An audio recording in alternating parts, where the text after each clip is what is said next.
अस्सलाम वालेकुम students, today is our last lecture. और हम लोगों का जो टाइम पीरियड था काफ़ी टफ था, विदाउट क्लास पढ़ना और ऑनलाइन लेक्चर्स और सारा जो प्रोसीजर था।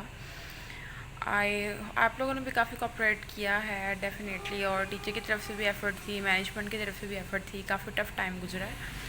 तो इंशाल्लाह आई होप कि आपका पेपर इजी आएगा और इसी सिलेबस में से आएगा। सिलेबस आपका सारा कवर है। लास्ट लेक्चर है, लास्ट मॉडल है जो हम पढ़ने जा रहे हैं। हेरोडोमर मॉडल इसको कहा जाता है। कोई इतना डिफ़िकल्ट काम नहीं था जो हम लोगों ने मतलब जिसको छोड़ा हो या जिसको आपको आई थिंक समझ ना आई हो। फिर भी अगर कोई टॉपिक आपका रह गया, आप चाहते हो कुछ उसमें हेल्प आपको चाहिए, जो यू मे कॉन्टेक्ट मी। और अच्छा पीरियड गुजरा है, दुआ में आप याद रखिएगा। इंशाल्लाह अगर ज़िंदगी रही तो नेक्स्ट सेमेस्टर में मिलेंगे। आज जो हम मॉडल पढ़ने जा रहे हैं, स्पेसिफिक मॉडल है, ग्रोथ को डिस्कस करता है कि मॉडल जो इकॉनमी है उसमें ग्रोथ कैसे होती है। ये मॉडल जो है कैसे अप्लाई होता है और कैसे जो ये आगे ग्रोथ को एक्सपेंड करता है। दो लोग हैं, एक रॉय हेरोड है और एवस डोमर है। दोनों के लास्ट नेम लेके इस मॉडल का नाम बनाया गया है। हेरोड डोमर मॉडल इसको कहा जाता है। रॉय हेरोड ने एक आर्टिकल लिखा था जिसका नाम था एन ऐसे इन डायनेमिक थ्योरी। 1939 में इसने मॉडल जो था ऐसे लिखा था। और एविस डोमर ने जो आर्टिकल लिखा था उसका नाम था capital expansion, rate of growth and employment in 1946। उन दोनों के कम्बिनेशन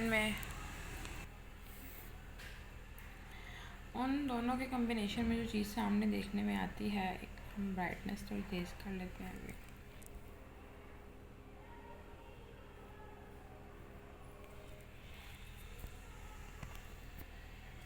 उन दोनों के जो आर्टिकल्स थे, दोनों को कंबाइन करके देखा गया कि जो हेरोडोमर मॉडल है वो एक मॉडल जो है वो कंस्ट्रक्ट कर रहे हैं जिसमें वो Keynesian analysis of statistic equilibrium की बात कर रहे हैं। मॉडल बेसिकली एक्सप्लेन कर रहा है कि जो ग्रोथ रेट है वो असरअंदाज होती है सेविंग से और कैपिटल प्रोडक्टिविटी से।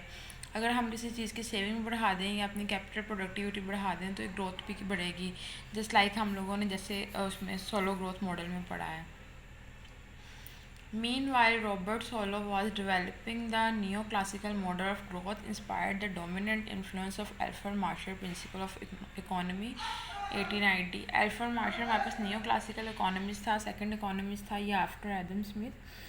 तो इस जो रॉबर्ट सोलो की बात की गई, सोलो मॉडल जो हम लोगों ने पढ़ा है वो इसने ही मतलब जो हेडशिप थी वो मार्शल की थी। मार्शल ने ही दोनों के आर्टिकल्स पढ़ के जो था वो एक कम्बिनेशन करके एक जो तीसरा मॉडल था आपके पास वो कंस्ट्रक्ट किया था। अगर यहाँ पे बात की गई है मेन क्वेश्चंस जो थे इस मॉडल में वो क्या थे, उनके आंसर्स क्या थे, उनके ऊपर हम नज़र डालेंगे। अगर हमारे पास जो हमारी इनकम है, ठीक है, वो एक्सपेंड करती है तो क्या इन्वेस्टमेंट भी एक्सपेंड करेगी।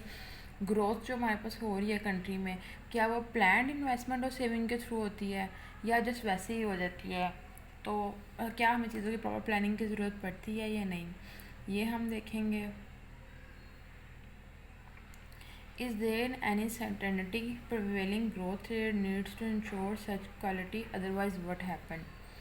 अगर हमारे पास जो ग्रोथ है वो कंटिन्यूसली रह रही है, ठीक है, मे बी वो इक्वल रही है, अदरवाइज वो जो है वो डिफेंड भी कर सकती है, इंक्रीज़ भी कर सकती है, समथिंग हैपनिंग। और अगर हम केन्जियन मॉडल की बात करें तो जो हमारे पास टेम्परेरी गैप आता है इन्वेस्टमेंट और सेविंग के दरमियान में, तो उसको कंपनसेट कौन करेगा। क्या वो हेरोडोमर मॉडल के थ्रू उसकी जो ग्रोथ है वो जो है कंपनसेट हो जाएगी।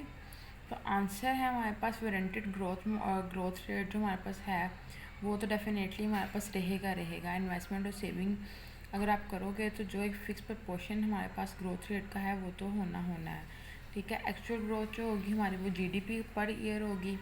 जीडीपी पर ईयर के ग्रोस डोमेस्टिक प्रोडक्ट हमारे साल में हम लोग कितने गुड्स जो हैं प्रोड्यूस कर रहे हैं उसके हिसाब से जो ग्रोथ हमारे पास देखने आएगी वो हमारे पास एक्चुअल ग्रोथ होगी। और नेचुरल ग्रोथ रेट हमारे पास वो होगा जिसको हम लोग फुल एम्प्लॉयमेंट के बिहाफ पे जो है वो सस्टेन करेंगे, कि हम लोग चाहेंगे कि हमारे मुल्क में जो है एम्प्लॉयमेंट जो है फुल रहे।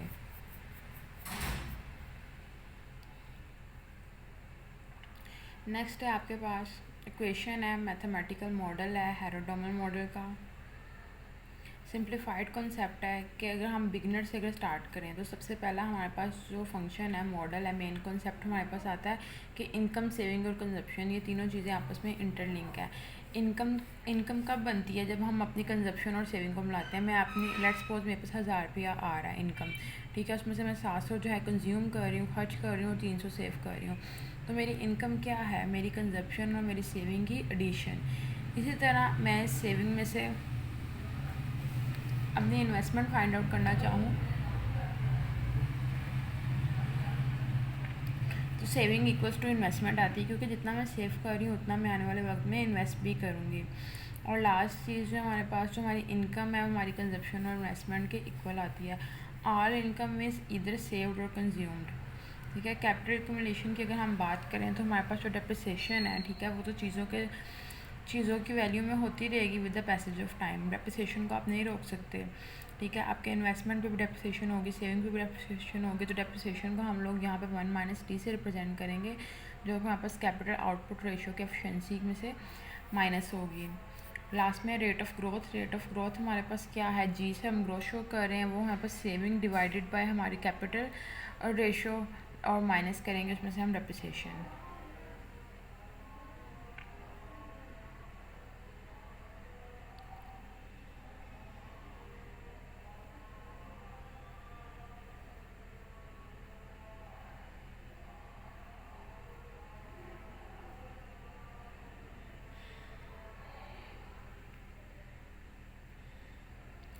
नेक्स्ट हमारे पास 3 ग्रोथ रेट्स कौन कौन से आएंगे। एक्चुअल ग्रोथ रेट होगा, वारंटेड ग्रोथ